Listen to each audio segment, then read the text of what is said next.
Excuse me. Hello, everybody, and my name is Amanda Calendar, and welcome to the More Sugar podcast, where we have conversations to help heal and encourage. It's been a minute since I've done a conversation. Last series I done was very successful. It was titled "Coping with the Loss of a Mother," and in that time away from the microphone, I'm turning 50, so a lot of things came to my mind. It's like when I turned 40, a light switch came on. So you kind of want to deal with, well, for me personally, I want to deal with what's going on in the next phase of my life and talk about things. Everything goes back to my book I put out in 2020, Sugar My Grits, Grief to Gratitude Through Grace. And in my book, I spoke about my parents and how their parenting or lack thereof contributed to who I was as a parent or who I had to become as a parent. And over the year, um, my guest Salima, we went to high school together. Salima, I noticed her presence on social media with what she called soul facing, and what I didn't know in high school, and I'm not sure what I want to say this. When I known you in high school, I knew that your dad was prominent in your life. I knew your dad was there all the time, and I knew that I never saw your mother, but I never knew why because I knew my mother wasn't active. So I always assumed growing up in the ghetto in the hood that maybe her mom's on drugs or maybe her mom is dead. And I think I was a little bit I talk about in my book at that age I was struggling with my sexuality. So I don't really think that, excuse me, I had the wherewithal to say, hey, I was already an asshole. Like I didn't want to say, hey, where's your mom? But Right. when you started soul facing and I watched a couple of lives and it turns out that your mom just left. Mhm. So can you kind of give us like a synopsis of that uh a cause of events? Yeah. First of all, thank you for watching the lives. That's dope. And yes, we have known each other since it was high school, but we wasn't high school kids. We were 12-year-olds. Yes. We were Yes. literally 12-year-old children thrown into this abyss of a high school, and literally just told to perform. But in terms of my mother decided that she and I don't even know if this was a decision that she made because I've never asked her, but based on my experience, I can honestly say that she decided around the time that I was 6 years old that she was not going to be a parent anymore. And up until that point, her and my father had did a piss poor job of parenting, piss poor, and they Mm. continue to do piss poor jobs of parenting. And it was tit for tat with them. So the way we actually, me and my brother, when I say we, me and my brother Rashid, the way we ended up with my father, a couple of years before that. So when I was 4 years old, my mother picked us up and moved us to Atlanta and didn't tell him. And so it Mm. took him a few months or whatever to track us down, figure out where we were. He figured out where we were. We had phone conversations with him regularly, but we didn't see him. He didn't come to visit. We didn't come back to Jersey until we moved back to Jersey. And when we moved back to Jersey, that was his lick back. I'm gonna take the kids. Yeah, it Okay. had nothing to do with you're unstable, your ass is crazy. These kids don't need to be dragged up and down the highway like this. It had Right. everything to do with I'm gonna get my lick His back. ego. Yeah, I'm gonna Yeah. get my lick back. And So you so guys were caught in like a battle between them two. always, Okay. always, always. And he called my grand. This was so wild. My mother, back it up just a little bit, just to give you the dynamic of what was going on the day that we went to live with my father. My mother is the oldest of five girls. When I was born, Mm. when I was born, my aunt Bonnie, who at the time was 19, was on her third child, and all Ooh. the rest of my aunts were teenagers. My Aunt Carla wasn't even a teenager yet. When I was born, I think she was like either 11 or 12. Yeah, yeah. How old was your mother when she had you? 21. 21. And so my grandmother was super young, still raising children. And that particular day, it was my Aunt Bonnie's 3 kids, me and Rashid, and my Aunt Lisa, who was 18 and had just had her first baby. So all of these kids is in the house. Needless to say, we running around being kids. Right. If you could get rid of a couple of them, listen. So it was multi generations in one house. Listen. And if somebody show up at the door, somebody daddy show up at the door saying, I'm gonna take my two, and I got 89 of these people in here, and I gotta go to work in the morning. Yeah, take your two, son. Take your two. And so he took us. Not 89. Yeah, it was a lot. And it was like the other cousins and the other aunts' kids, like my grandmother's cousins' kids was over there. It was a lot of kids in the house all the time. Well, And that's not so uncommon in our culture. it's not, but it's very tiring. Understanding that now from the perspective of a 50-year-old woman, yeah, I'd be ready to get rid of some children too. And of Yeah. course, sending them with their father, you don't think that this is about to be a whole shit show. She packs us up, we go with him, and we never return. Yeah, yeah. And a few months later, we end up in court. And my parents, they like to fight each other a lot on any occasion just because the day ended in the So you're letter Y watching this as you grow up. So all the time. technically your mom wasn't the only issue here. No, never, never, Okay. never, never. No, it So definitely was so you fits think that into it you to think that she existence. left because she got tired of fighting him? No, no, not at all. No, she enjoyed that mess. No, no, no, no. They got a kick out of it. This was the toxicity of it. Like they really, really Mhm. got a kick out of getting their lick back with each other. And I'm talking like running each other over with cars. I'm So you talking live like Mr. and Mrs. Smith, but with Lisa. kids. Yes, yes, yes, Wow. yes, yes. And that was on a regular. It made sense to me, like, after I looked at it, from the adult perspective, it made sense that she packed up and left Atlanta and left Jersey and moved to Atlanta. She was running. She was running. It made sense that she didn't communicate that to him. She was running from him. And it wasn't that she was running from, this dude that was like just abusive towards her. They were fighting every single day. I'm talking You think they were never compatible? I think they were compatible enough to bring the 2 children into the world that they were supposed to bring into the world, and that's where it ended. And I think that neither one of them understood their energetic forces and Ooh. understood what they were producing. And I also think that they they weren't required to understand it. They were only required to do it. And that is why it was so easy for them, and it remains so easy for them to be hands off with their children and grandchildren.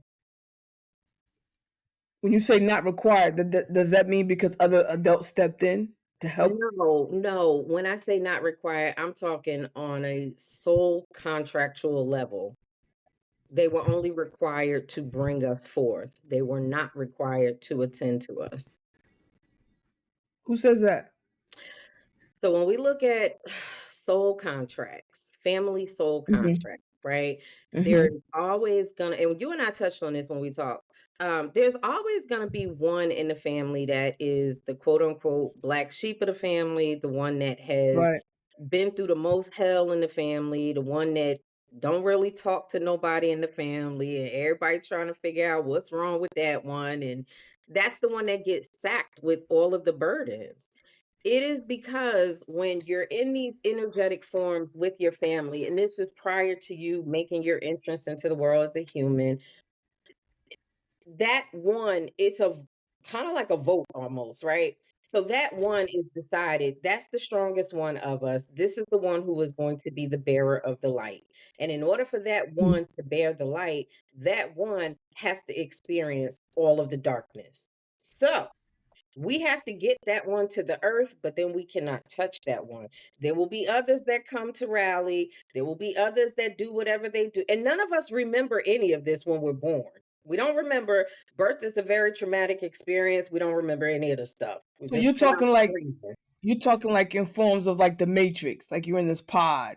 Yes. Is that what you believe? Yes. Like you're in this pod, and they say, well, this particular kid, when they come into the universe, this is going to be their responsibility to carry that burden for the family. Yes. Yes. Interesting. Yes. Because you go through all of this So craziness. that's your concept where Christians say God never gives you more than you can handle. That's like your parallel. I guess so. Yeah, that part. I I think yeah, I guess that would be the kind of mm, the less deeper way of explaining it. Because Okay. with that, when people say that to you, it's like then you get the questioning God. Well, what the fuck you mean? Well, who Yeah. told you I can handle all this? Because I don't feel like it right now, you know? Well, it depends if you have the spiritual knowledge and the spiritual wherewithal to understand that questioning God is allowed. Because I didn't know that that was allowed That until part. I got older. But think Because about you how accepted everything that happened to you. But think about how we're raised, especially in our black community. We are taught, do not question God. God's word is Right. final, right? And so Right. when all of these things are going on and an older person looks at you and says something like, God don't give you no more than you can handle, baby. You get to questioning God. You get into a serious argument with God because who the Hmm. fuck told you I was good enough to handle this bullshit, sir? Yeah, I have a friend of mine now that's on her Facebook page, and she doesn't have her family are estranged, and that's just she's just crying out for help. I would Like love to God, I talk can't to take her. no more. Yeah, yeah. It ain't Hmm? it because I would love to talk to her and just tell her, honey, you in the best space possible. All of it rides on her. Actually, I'm gonna give you her number. What part? You in Charlotte, right? No, I'm She's in in Chapel Hill. Okay, you might be close to her. She's in Garner. Garner is about an hour from here. She's pretty close. Okay, yeah, just just somebody to. Yeah, yeah, yeah. She's Yeah. without. I don't She's like know. a man. What they say, a man without a country. Bless her. It's not You funny, know what but that's like. Yeah. yeah, Yeah. she's like, And the other thing about that person in the family, and I know it's been true for me, I'm the matriarch of my family. How is this possible? I have no parental guidance whatsoever. I've never been yeah. So parented. let's get into that. So at what age did you realize like she's because it was back and forth for a while, right? Mhm, mhm. It was So never what age? back and forth. So 0 to 6, she definitely had custody, but I never remember us not living with either my grandmother or my great grandmother or my Okay, father's mother, that's my similar. other Yeah, that we grandmother. up until that point we had like similar stories. But at what age do you realize like she's gone and she's never coming back, That day in court. and I have to navigate? That day in Oh, there court. was court. Oh, she made it How old were very you? clear. 6. She made it very clear when that judge made his decision because they had a fight in the hallway outside of the chambers. Them two, when I say locked ass in the hallway, mind you, this is 1979, 1980. So security was different, y'all, right? But they had a So did fight. she give up custody or she lost custody? There's a difference. The judge gave him temporary custody because he interviewed me and Rashid. So Judge Glickman, I will never forget that man. He asked us, does mommy work? Where does she work? What kind of work? Do you enjoy living with mommy? All of these things. How often do you see daddy? All of these things, right? And so, of course, me being the university high school on her way to university high school kid, I'm answering all of the questions. Right, right, right. I'm answering everything, right? Proper prim, all of the shits, right? All of the things that we had to do to get into university high school. This is me at 6, right? And so the Wow. Yeah, and so the judge took that, and I remember him saying at the end of it, he told her, he said, "Mom, you have to get a real job," because she was working in a bar, and she used to take us to work with her whenever she had the day shift.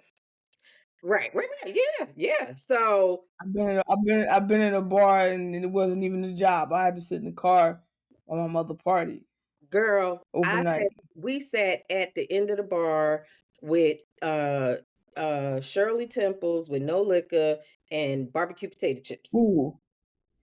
Okay? Yeah. Um, and the judge told her, like, you have to get a real job, and the kids are gonna stay with their father. You must get a real job. I want to see y'all back in however many months, yada yada yada.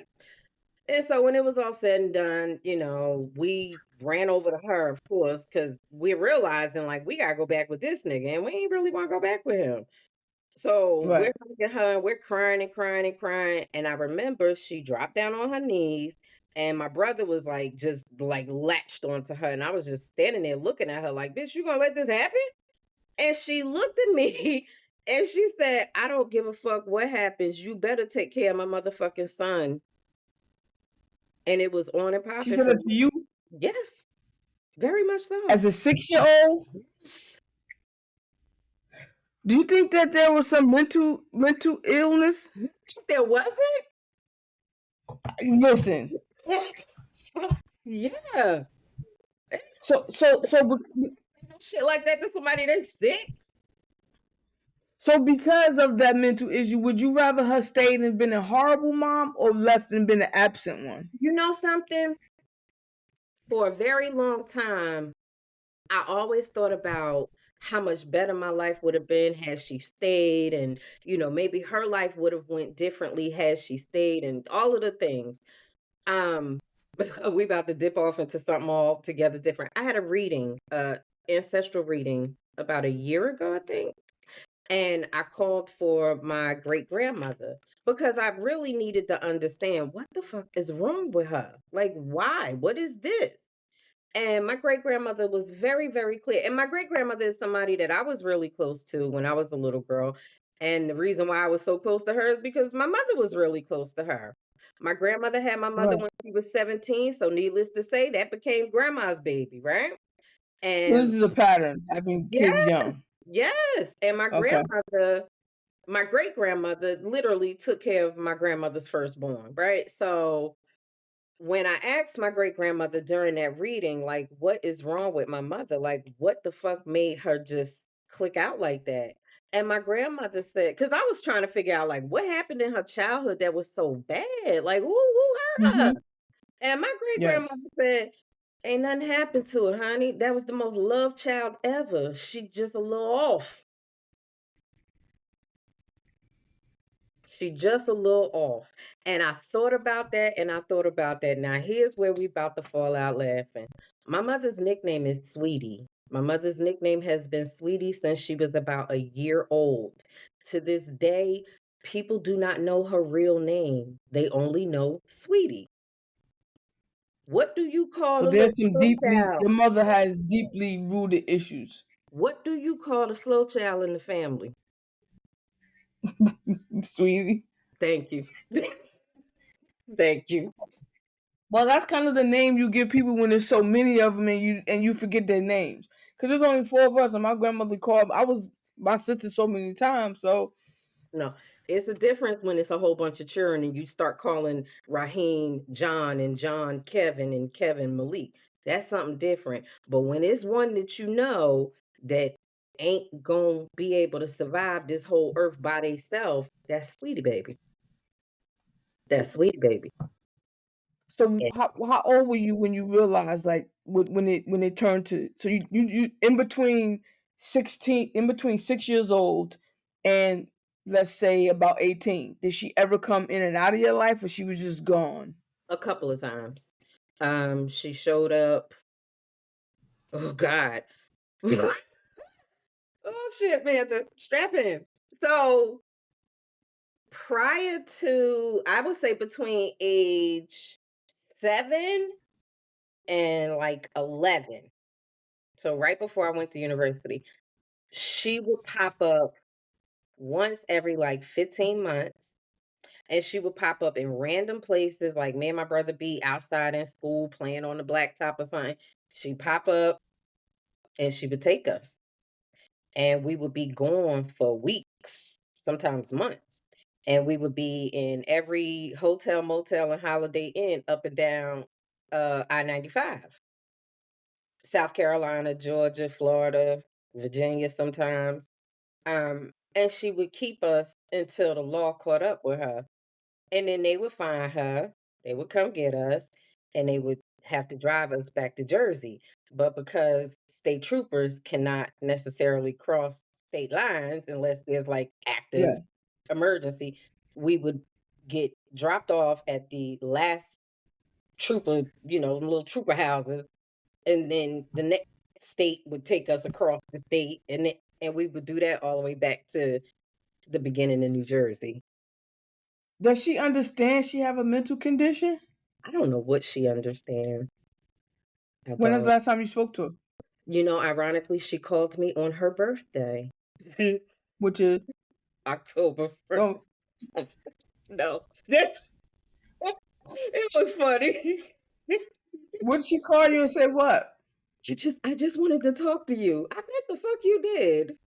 I bet you did. On your birthday. I bet you did, ma'am. I bet you did. I bet you did. Happy birthday though. Have a good one. Okay, so there's confirmed mental issues there. So she just Oh, didn't walk away. Okay, now that part I didn't know. So she just at least she just didn't walk away knowingly. Well, technically still knowingly, but when there's like a mental condition, makes it me it think it, that it it's okay to do that. right, and there's a little bit of space for a little grace because you say, well, she's kind of like doesn't understand what she's doing. There is space for grace, um, because I'm 50 and because I just know that humans don't remember what they're put here for. We don't remember anything at birth. We don't understand that process. We don't get it. We just do shit. Um, there is enough grace to just say, "That's sweetie." But there is never going to be enough grace where I want to be her friend. There is never gonna be enough Mhm. grace where I wanna sit down and have a fucking conversation with her. For what? So that kind of answers my other one of my questions was reconciliation has much to do with transformation, and it's like So moving from a place of separation, hurt, and brokenness. So you don't even need all that because you understand that there's something off there. and there So has to it can never give you the explanation that you want. no, there's no Got it. there's what can you say about abandoning your child? Like, as a mom, if you walked away from your child today and popped up on him again at 50 years old, what the fuck could you say that would make that okay? No matter what the situation was. Even if aliens came down and took you to another planet for 40 years. Well, I just think that like there's things that happen in people's lives that they don't deal with Mhm. that cause them to be who they are. So we don't know what happened to her. She wasn't I don't think she was born a little off. Something had to have happened to her for her to And this is what I'm saying. be the person that she is. When I got that reading, that is what made it very clear. There is a mental defect in there. What it is, I don't know. She's never gotten it looked at, and because of the year and the time in which she was born, black folk wasn't running to no psychiatrist, psychologist, therapist, Right, no nothing. You know what I'm saying? And if you admitted that your black child was a little off, they were right. institutionalized for life. So And a lot of she had to be off before your dad procreated with her. He just people wanted some crazy. on. Yeah, but he, Okay. what the Yeah. fuck, he off too. Jesus. That nigga wild as hell. Yeah. Yeah, he a little off too. But I think for her, there just is that grace of, okay, you're human. But there will never ever be the grace of, yeah, I want to sit down and reconcile. I don't need it anymore. I thought I did when I was a lot younger. I wanted it desperately. Mhm. You know what I'm saying? Yeah. And I made several desperate attempts over my lifetime to push for that reconciliation, to have that reconciliation, opening my home when my brother started having kids, like packing the kids up and running them to her and making sure that the kids knew their grandma, and, all of the things.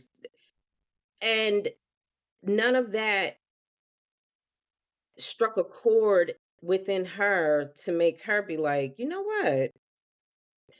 Yeah. I I kind of fucked up with my kids, but I got these here grandbabies, and I can do How do better.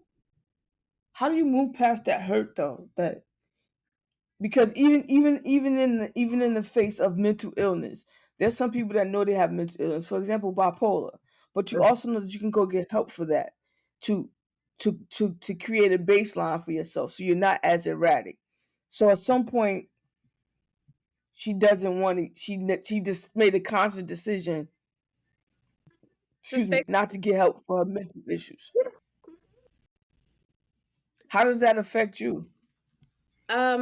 it it brings to the reality of no matter what is happening, people gonna make whatever decisions that they feel are best for them. It brings forth the reality in terms of her being my mother that my parents are nothing more than vessels. Again, they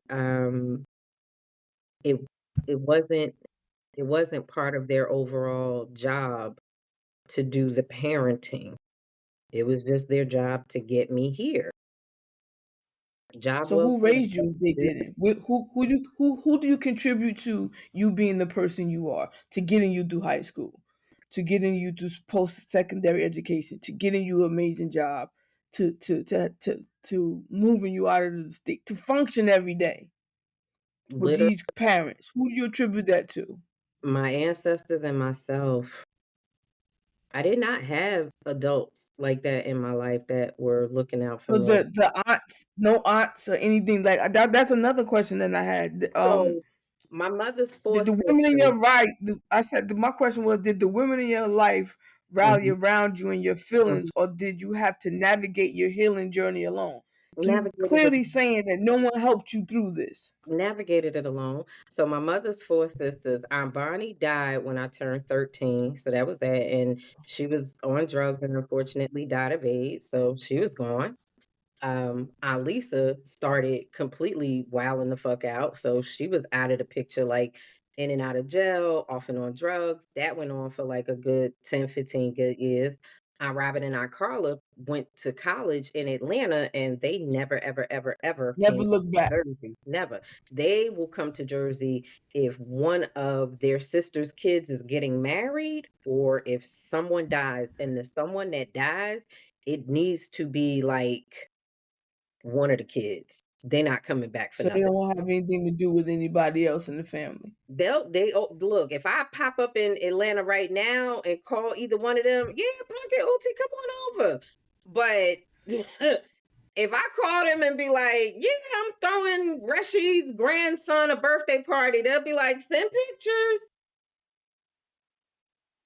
Yeah, they're not coming to Jersey for none of that shit. They're not. Mm-mm. They never look back. So no, I didn't. And it was crazy because, again, growing up them first 6 years, like, I'm back and forth between my grandmother's house in Newark and my grandmother's house or my great-grandmother's house in Asbury Park. All I understand is being around a shit ton of family every single day. Every Yeah. single day. That's the only thing that I understand.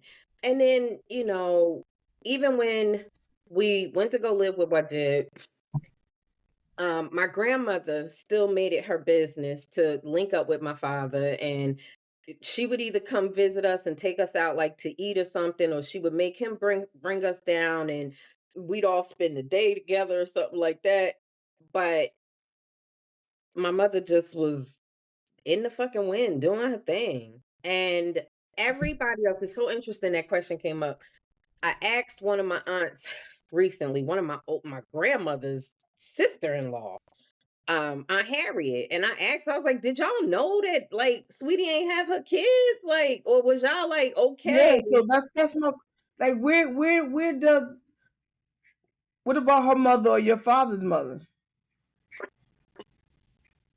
Because that's kind of what happened in my family. At least, thank God, the grandparent unit was there. So my father's mother, I ended up becoming her caretaker. So here's what my life looked like when we was in seventh grade. This is what my mornings looked like. I Yeah, would because we let's be clear. When I say seventh grade, we went to the university. There was junior high. School. It That's started seventh off and with eighth grade. wow, school within a school. And and what was very difficult to navigate with people to understand is the building wasn't separate. So No, we was mingling in the halls with 12th graders. We mingled with a high school literally at 7th and 8th graders. So we seen a lot of stuff. that. And it kind of grew you up maturely really Yeah, fast. it forces it. It forces it on Yeah. you. Between the Um, advanced academics, what we I'm not saying and I don't mean bad things. I mean just adult things that middle schoolers shouldn't see yeah, they just you just in a shouldn't high school you shouldn't situation. have to navigate that at 11 and 12 years old. It was a lot. Yes. It was a It was a lot. lot. And on top of that, like we growing up in Newark, so that's already a lot. And we're in a school that's not our district school. So everybody Yeah. that's in there is from a different neighborhood. So this is like major Yeah. confusion. Nobody knows their place. Everybody's trying to fit in. It's a mess. And not to mention it was the age I don't of I think people. I didn't find my place until I was about a sophomore. Girl, I didn't find my place until I was probably 30. Shit. Like Mhm. yeah, it's yeah. Yeah, yeah, about that So much. so so I wouldn't so when I actually one of the questions was did the abandonment issues manifest themselves in your relationships? So basically, do people attribute your behaviors or how you behave in a relationship to your mother's abandonment? But technically, we can't put Mhm. everything on her because some of your father played a part. He wasn't the greatest So, American hero either. my behavior in relationships, was honestly not the issue, my choices were the issue. Oh, My choices. Yeah, yeah, yeah, yeah, yeah.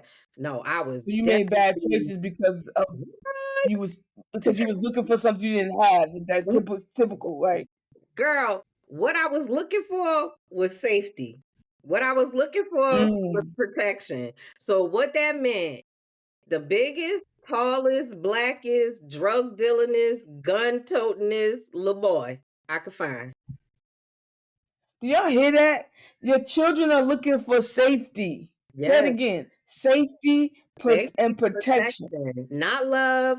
I ain't worried about whether or not you like me because look, I'm 4'10", my stomach is flat, I could wear 5-inch stills. I'm good. I'm good in these streets. I'm not worried about whether or not I'm cute. You ain't got to like me. Nigga, are you thorough enough to make other niggas turn away from me when we walking down the street? Can And you that's keep me because you safe? didn't feel protected at home. Never. Never. Never. Imagine me. You were there when I was in high school and this fucking big. Imagine me Yeah. having to be the person that protected the home because I had a father who would do shit like come home from work on a Tuesday, hand me like $70 and be like, make sure you and your brother eat. I'll be back on Sunday. Nigga, what? It's Tuesday. I'm 12. He 11. Where you going? Damn, I didn't know that. Yeah. And meant it. And so this is the parenting. This is the parenting. That's not parenting. This is not So parenting I at can't all. believe a judge. So he must have put up a good facade for a judge to think that that was better than what your mother was doing. So at the time when we were 6 years old, he was married. He had a rip. My father always had a good job. Always did, the whole criminal enterprise of Newark. He was he started that whole Kenneth Gibson wave. He always had a job, and then when Sharp James became a mayor, he always had a job with the city. He always had a good job, always. Yeah, yeah, yeah. So that definitely, led to brownie points in that judge's decision, obviously, right? Mm. Influence. Right, right. But he was on drugs and a very functioning drug addict, Mhm. huge social butterfly. Um, and so he didn't care about me or my brother. Like we were not his concern at all. Not ever. Never. Were you sad? All those Um, did that make you sad? it I don't think sad was it. I was more angry than sad. Yeah. I was very angry a lot as a kid. But sad Where do you put sad that was not anger? it. Huh? Where do you put that? Where do you put that anger? Where did you put that anger? As a kid at that age? Oh, girl, Yeah. in a cup. Yeah, in a cup.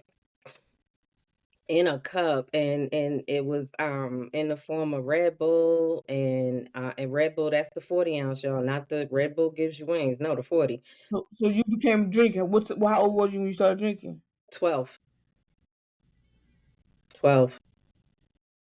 Yep. Me and my Y'all homegirl. stop becoming parents when y'all not ready, man.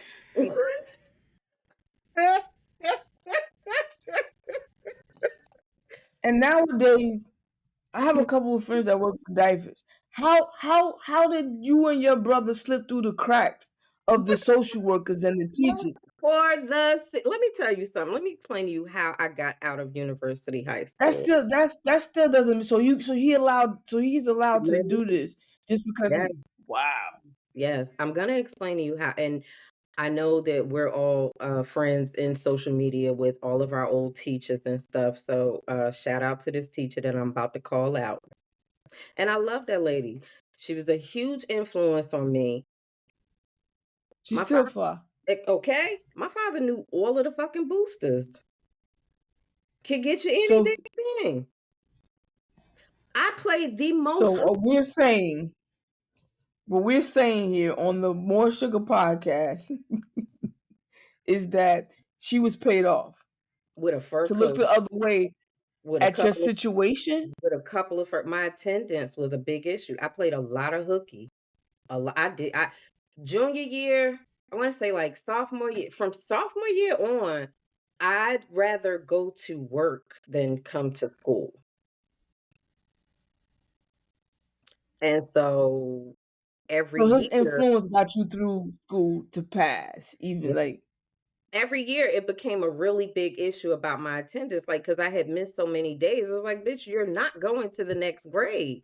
And all of a sudden, he'd be like, come on, I'm taking you to school today. Hell, you don't never take us to school. What you talking about? And it's a bag of mink coat, and we walking in the building, and he going straight, and I'm going to the 11th grade. wow, bombshell. I wish I had what's his name, Funkmaster Flex bombshell. Yeah, that shit. Yeah. Mhm, mhm, mhm. Again, my I father. had. I'm sorry, I was stuck for a I minute know. I because saw it in your I don't face. know It's if like y'all live. the math, because the math is like, what the fuck? Yeah, girl. It just goes to show that each and every one of us was going through so much. Yes. We didn't know what trauma the other person was going through. We were all literally, it was a very interesting dynamic that all of us came together. Very interesting the day that we took the test to go in there. Do you remember what happened that day? No. The Space Shuttle Challenger blew up. The day we took the test, when all of us were in the 6th grade and we had to come to that damn school to take that test to see if we would get to go there for 7th grade, that was the day that spaceship blew up. Yeah, yeah, yeah. January Did 24th you, of what 86. was your district school? Where did you live? What would have been your district school? I lived in New Community. So at the time I was going to Newton Street School. But again, my father and his foolishness and his, refusal to believe his own reality, that was the first time that I had ever attended a North public school. Newton Street School was the first time that I had ever attended a North public school. Lived in North all my life. When I was 6 years old and we first went to live with him and, he got us it was the summertime when he got us, and obviously we had to go to school in September. He had us in school in Montclair, and we were in Montclair for a few years until they found out we didn't live in Montclair, so they kicked us out. You go Right. to jail for that now. Right, right, right. Back then, they was just like, "Your kid can't come here no more, sir." And then Well, at we least he had the wherewithal to know that there was a better school system. and then we went to school in East Orange. And then Or maybe he was just trying to make sure no one found you. no, he Or maybe he went to places where he can manipulate the situation. that's what it No? was. And also, he is definitely a person about appearance. And so his children were not going to go to North schools. Period. Mm, nah. Okay, fine. You put us in another school, but you don't pay attention to anything that we're doing or anything that we're learning or anything that's going on. So now I'm in schools in Montclair in the 80s fighting little white kids every day for my life because they're being raised by all of the Bush and Trump supporters. Like it was a while. This is second grade. Second grade. And me and my little brother is in here fighting because little kids is calling us niggas and darkies. So through all of that, aside from the remembering the day that the judge gave your father custody, if you could go to one time in your life, one event that stands out, I think I lost you. I'm here. I can hear you. Hold on. Okay, Mm, there you go. okay. One event that stands out the most. Which time do you really wish she had have been there? My mother? Ooh. Yeah. I would say it happened after I was an adult, well into my adulthood. It happened after I moved to North Carolina. Um, I had a major, major health issue that I had been fighting with for like 20 years. And finally, met some doctors down here that were willing to resolve the issue the way that I wanted it to be resolved. And the medication that I got after that surgery definitely sent my ass overboard. It really, really did. The first thing that happened was I broke out from head to toe, so that was scary. And I'm talking like it looked like heat rash, literally from my hairline to the tip of my toes. And I'm like, what is happening? So, of course, you go back to the doctor, fix this. They give me another medication. Okay, it fixes it. Skin is clear as a bell. Yay. But now I'm like super depressed and all of my joints are achy. What is happening, y'all? I don't understand. Then I go and do more research into the medication, and yeah, that was part of the things that it does. And I was like, okay, I don't know how to get out of this. So now I'm like severely depressed. I'm looking around at my house and I'm like, Salima, you haven't cleaned anything, you haven't cooked anything. You're just getting up, showering, going to work, coming to bed, showering. Like you're not, what are you doing? And I remember calling my mother crying. And I was like, I don't know what's wrong. I think I'm depressed. I don't know how to handle it. Can you please just come help? Like, I'll pay for it. I just need you to come for like a week. Just at least help me get this house in order. And I think I could take it from there. And she was like, yeah. And then she never came. I think oh, there you go. I'll say I lost you for a second. And then she never You came. never came? I have been living in North Carolina for 15 years. My mother has never crossed my threshold. Let me say that again. I have been So living you in North caught her begging Carolina. for help. You caught her begging for help. Yes. I had Did major she say she surgery. was coming and didn't come, or did she just No, she was like, "I'll be there," and never came. also she lied, said she was gonna come and didn't come? Mhm, mhm. Where you put that rejection? At that point, it was the closing of the rejection. That was Okay, rejection that I so had that was lived the with last my straw for you. entire life. Yeah. So for me, That it was was it. like, "That's it. We done. Fuck it. Like, whatever, son." Mhm. And it was also a wake-up call, and it served as a huge, huge lesson for me, up until this day, and it was like, "Yo, you gotta do this. There is nobody coming for you. If you find yourself in that situation again, you better do every single thing that you know how to do before you pick up the phone and ask for help, because there is going to be the chance that you ain't gonna get it. And if I need help and I don't get it, that for me is confirmation of before you receive help, you got some other things that you need to do." And so, sometimes you just got to sit with it and figure it out as much as you can, as much as you can. And it it was one of those situations where it's like I just wanted my mom.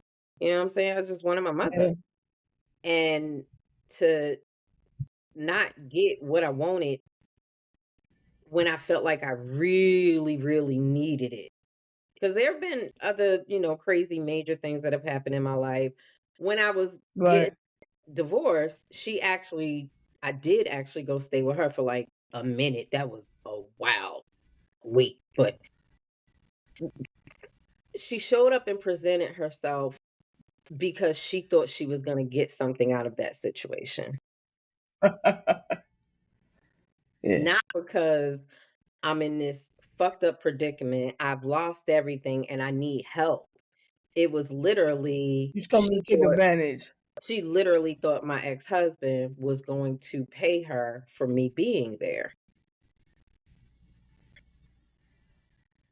That's just the same concept that your father kind of had with the school. Mhm, mhm, mhm, mhm, mhm, mhm. And so when So that how do you reconcile these feelings? Do you need like I won't say need like so you just go through life like right now like every day you wake up and they're just out of your mind now. There was no no, therapy needed. oh God, no, there's so oh God, no, there's years of trying different things. There is years Gotcha. of self-abuse. There's years of just that idle wondering and wandering, Yeah. and then you get to a space where you do reconcile, but it's an inner reconciliation. It ain't got nothing to do with none of them. Like, That has to be a strength though because um most people including myself um need you basically did what the Republicans tell people do. You basically pull pulled yourself yourself up up by the by your bootstraps. Like there's not once did I hear you mention, and I know you're Muslim, so not once did you bootstraps. mention, "Oh, I had to uh, go to my spirituality. I had to go to a therapist." I didn't hear you mention the two main things that help 85% of the people overcome the obstacles that you have been presented with. So you just got this inner strength and said, Here's the thing, I've That been one to hour. therapy. Yeah, that definitely happened, and I've been to therapy, but that shit really didn't work for me, and Imma tell you why, and it doesn't work for a lot of us because and I went to therapy a lot in the '90s, um, it was just not Africanized enough. It was just So you not didn't have a black Africanized therapist. enough. And we have to understand when we're talking about therapy and psychology, we have to understand what that word psychology means. Everybody wants to, oh, it's the study of the mind. No, when you do the breakdown of that ancient ass Greek or Latin word, psycho means soul. It's the study of the soul. So when you understand that it is your soul that has to be attended to, it is your soul that has to be studied, you then understand why you're not feeling any differently going to see this therapist week after week, month after month, why you still feel overwhelmed and anxiety and all of the things, right? Or why you I don't get through I it. don't know if I lucked up or if I was just I want to say blessed because the first therapist I ever went to, Mhm. she touched my soul immediately. And I Yeah, sat that's there a and she asked me blessing. why was you here, and I poured out my heart to her. I'm crying. She's handing me tissues, and the first thing she said to me was like, "Damn, that's fucked up." Yeah. And that's what I needed to hear at the moment to know that Yes. okay, this is how I've been feeling, so you can treat me. And it was a white woman. That was the best therapist I ever You had. understood it's the Yes. study of the soul, and when you understand that and you present that to me that I am here to help you study your soul, we can get somewhere. But when you rock up in this room and you're presenting that you're gonna help me fix my mind, and there's nothing wrong with my fucking brain, there's nothing wrong with my mind, it is my It's the soul. feelings you need to fix. Yeah, it is Yeah. my soul that needs to really amalgamate with my body and move forward. We don't understand that enough. And so we end up in these loops. I feel good. I don't. I'm going back to therapy. I feel good. I don't. I'm going back to therapy. I feel good. It's like a swinging pendulum because we're not getting to the root cause of it.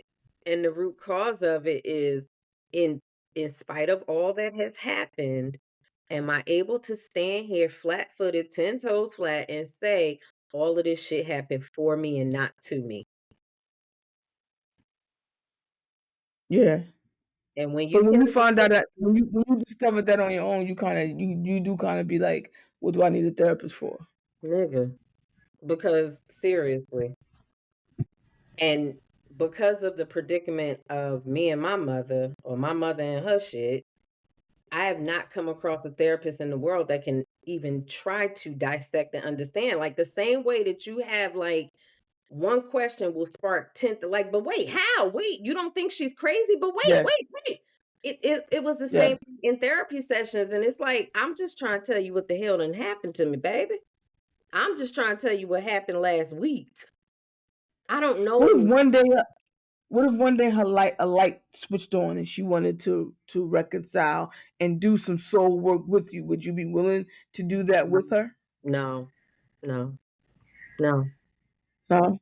mm-mm, no. It's not my job. It's not my job. Mm-mm.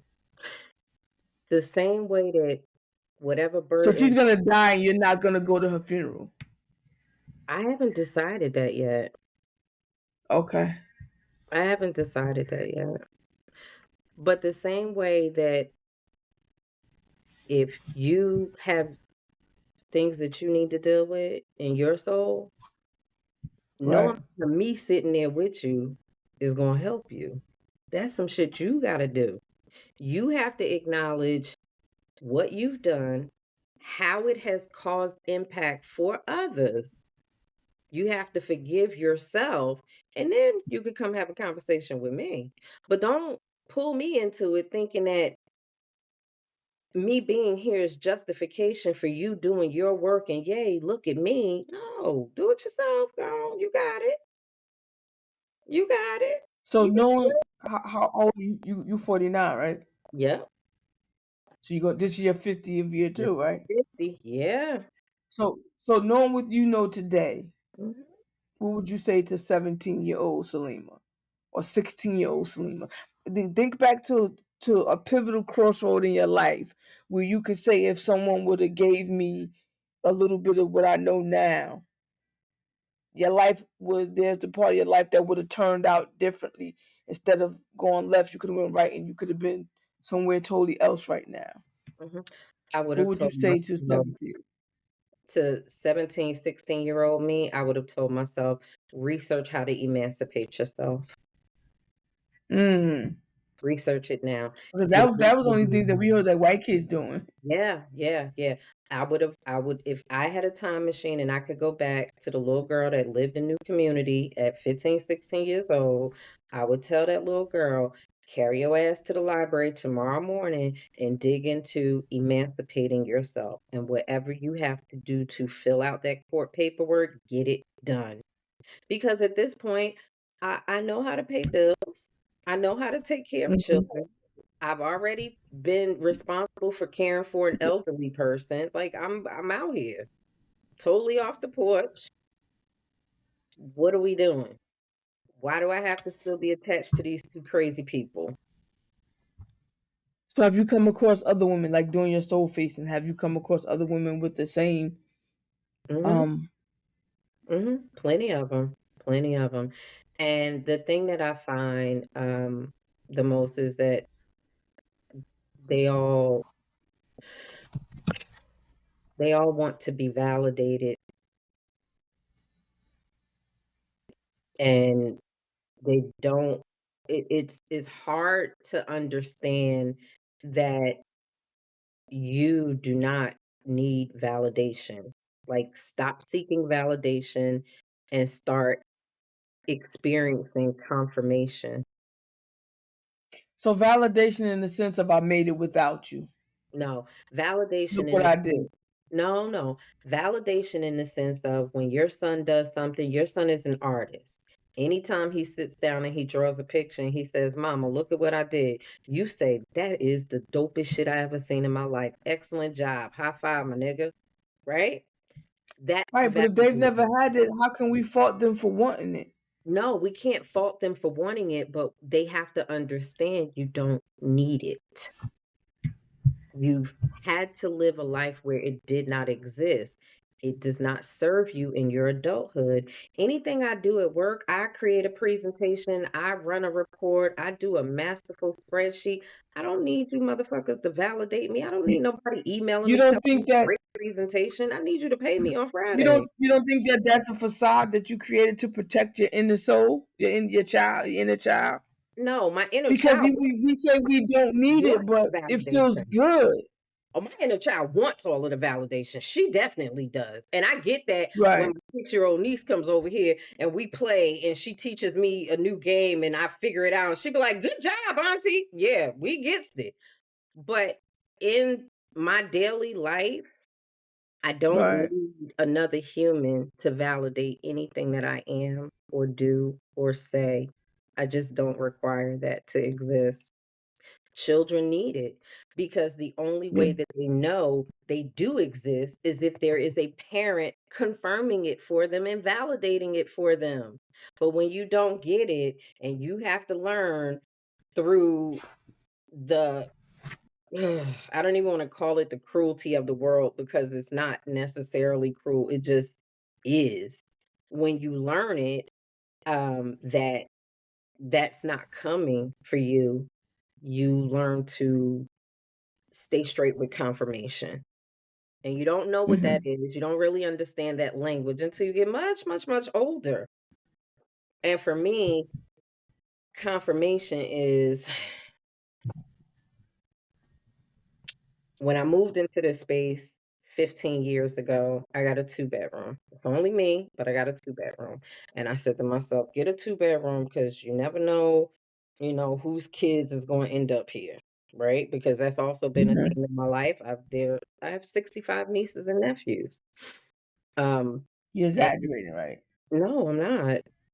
No, I'm dead ass. There's 65 of them. It's 65, and I have had my hand heavily in all of their lives. Absolutely. 6'5". 65 between niece, nephews, and godkids. It's 65.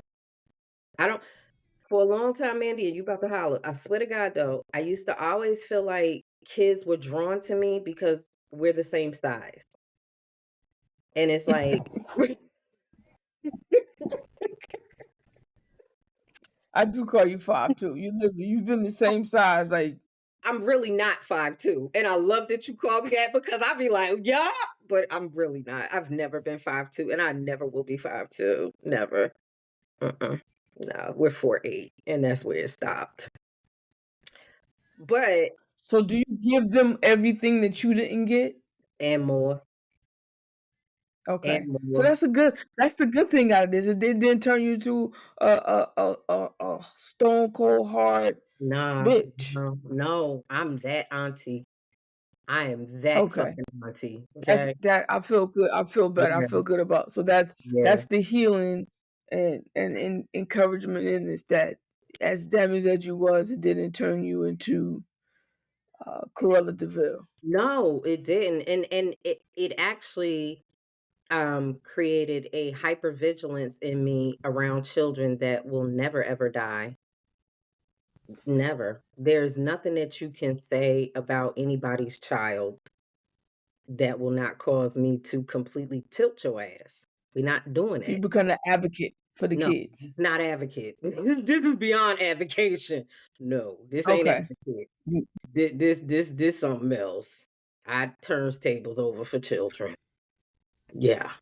That's dope. So we gonna in wrapping this up, I have one question that wasn't on there. With me turning, if you could think back, it was a long time ago to high school. Well, since six, that was 89, 88 to 92 to who I was, and me turning 50 now. What advice would you give 17-year-old Mandy? So we known each other from 7, 8, 9, 10, 11, 12. Let's say around the 10th grade. 10th grade I think man. I started hanging with the clique at that point. Yeah, yeah, yeah, yeah, yeah, yeah. And that was funny as hell to watch. It was Yeah, so but I was funny. It it was. was It really, really and was. we were But it was also very dope to be to watch to be there to see it, to be of it but not of it, if that makes sense. mhm, mhm. Um the advice that I would have for 17-year-old you is that you're way bigger than them Bigger how. in every way. Your personality, your determination, your Mm, morality. Like you have I always didn't know that. had you've always had a hell of a moral compass when no one else I has. have. You really, really Yes. always have. You always have. And it's like, and don't be offended by this, but it's that nigga moral compass that like a fair You know, fight is a it's fair a sense fight. of where I'm from. Yeah, the nigga moral And I was compass. and more or less, yes, more or less of a compass. I think it was a code, Yes. The nigga a moral street compass. code. I was raised by a street code. Yeah. Yes. But a lot of the kids that we went to school with didn't live in neighborhoods where that existed. No, it didn't. A lot of the kids that we went to school with didn't live in those neighborhoods. And so when I saw that, I immediately recognized what it was. I understood. And that's not something to be spoken. It just is like, that's a cool motherfucker, Yeah, right? like a head nod. Yeah. Yeah. Yeah. And to see the friend groups that we had and to see you were the star of your friend group at that time. I You was, were and I didn't even know it. Yeah, you really were. You really, really were. You were the star of your friend group at that time. And I was the most shyest popular person ever. yeah, yeah, yeah, yeah. But you would so for me, watching the shy seventh grader become the comedic 10th, 11th grader, it was natural to see that. By that time, we was all like, look, it's just us anyway. Fuck. I think I became funny because I thought it was a way to get the girls. Like I wanted the girls to Dead. like Dead.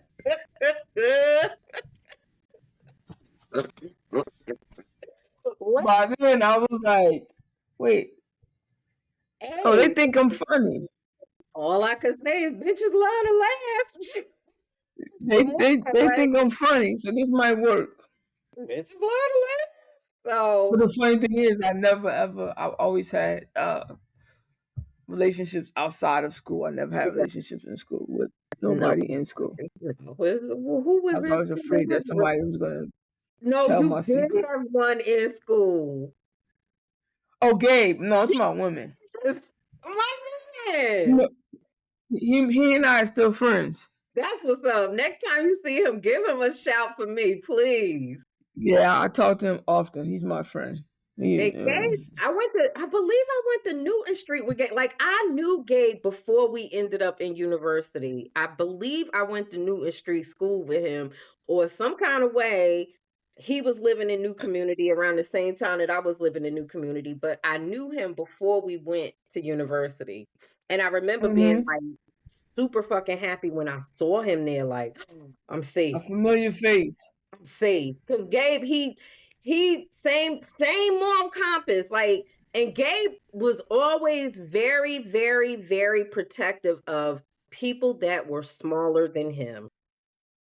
Like Mm-hmm. that was him, and it was another dude that we went to school with. He was a lot older than Eugene. I can't think of his last Gene. name, Gene. But the two, and they both was big and tall like Gabe, but they were very, Mm-hmm. very, very protective of people my size. Like whenever I saw Gabe, nobody You could knew it see was gonna be all me, right. nobody could come near me, like none of the things. And me and him just sit there and have a good time. We used to plug the soda machine up and steal sodas. Like, come on.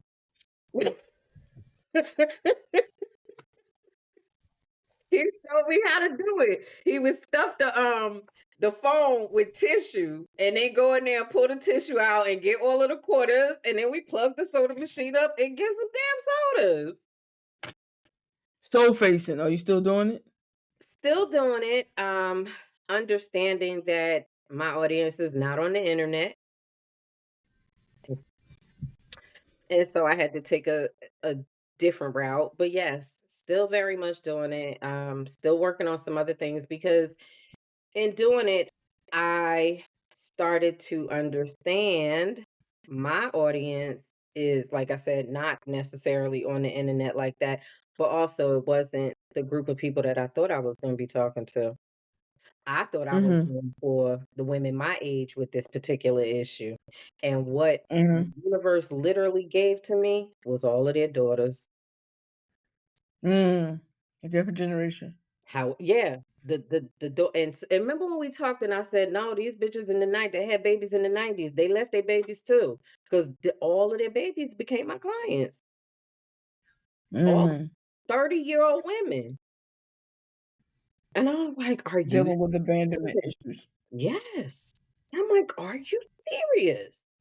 And it's dope at the same time, weird sometimes. It's dope because I was there in the 90s. I understand what they mamas was doing.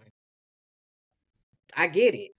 And so I can help them understand that part. But it's weird because I'm like, how the fuck did y'all do that to these babies? We survived crack. And then y'all turned around and did this to the babies?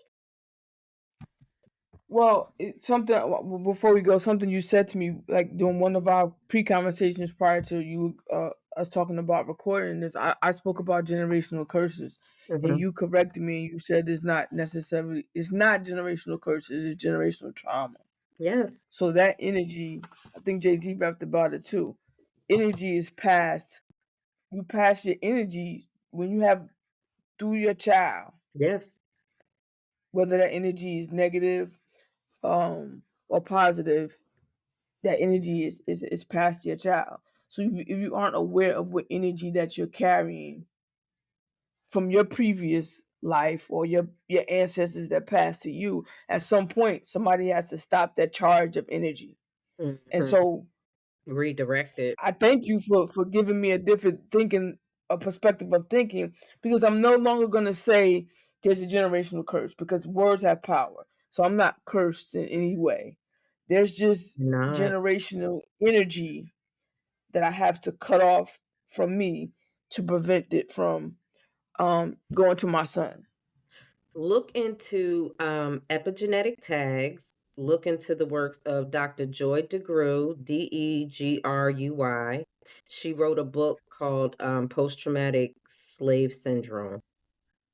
Mm, And she talks heavily about the epigenetic tags that have been on us for the last 500 years that we're not fully aware of. And one example that she talks about it in several interviews, but she actually wrote it in the book, and she talks about how there's a white mom and a black mom, and they're at a recital or something, and the kids are performing, and the white mom looks over to the black mom and she says, "Oh my God, that's your son?" She's like, "He's fabulous. He's great. He's doing this. He's playing that piano. Oh my God, he's great. And I heard he's doing really, really well in math class, and you should be so proud." And the black mom says, "Yeah, but child, you just don't know. He gives me hell at home." And da, da, da, da, da. And she immediately starts to take the conversation away from her son and then pops up and says, "But you're Charlie. Your Charlie is a great artist, and your Charlie is doing this and doing that and doing this." And she says, anybody looking at that conversation would immediately be upset with the black mother because why are you kicking your son's back in right now? But what we don't yeah. understand is that is a response to post slavery. That is a response to, if you think my child is that good, you're gonna take him. So Mm. He's downplaying his let me tell ability, you so he's out not of that fear. good. Let me make sure that you understand you seeing good stuff, but you get him at the house, he gonna tear your nerves up. Let me make sure that I make you think in every possible way that you don't want to take my child from me. And we don't know why we do these things. We don't know that we do these things. Another example that she gave is being in a bank and seeing a mother with 2 white children and a mother with 3 black children, and the black children are standing straight in line, they in the line with the mother, they not moving, they not even thinking about moving.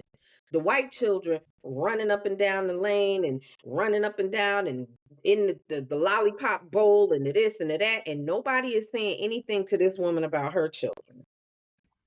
But the minute this black woman's children slightly step out of line, you hear the huffs and the puffs and the stares.